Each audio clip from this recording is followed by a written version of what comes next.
how do you not have kind of the institutional non-human wall that keeps us separate from the people we're serving, especially if we're publicly funded or have a responsibility to our communities. So getting away from the statements, getting away from the website responses, having more room for discourses like this is essential. But in short, I think it burns out individuals. And it burns out younger staff members, it burns out racialized folks, and they exit the industry.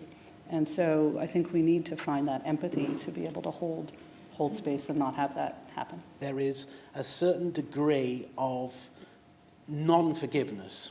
If you've made a mistake, that's it. And there's no arena to deal with people exchanging views and values on that cancel culture.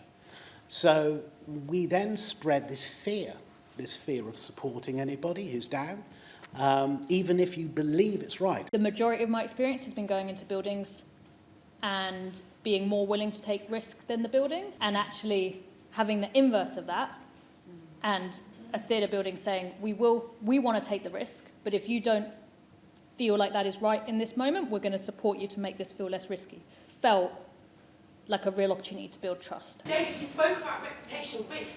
We know that reputational risk is specific about Palestine, and in saying institutions shouldn't be expected to make statements, but the fact is they do about absolutely everything, unless it is something that will cause reputational risk. I totally understand your passion on Palestine and where that sits, but I suppose for me the conversation sits in a slightly different place.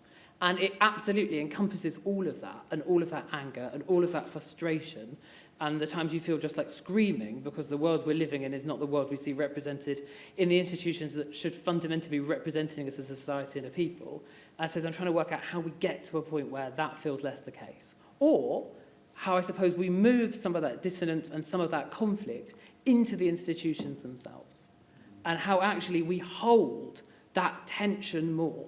Because at the moment, it feels like we're not doing either. I think Gaza absolutely has been the real nexus point of the last 2 years of where there has been a perceived silence from institutions. And it feels like our role as national institutions, those post-war values that held us very well up until the last decade or so, are completely falling apart.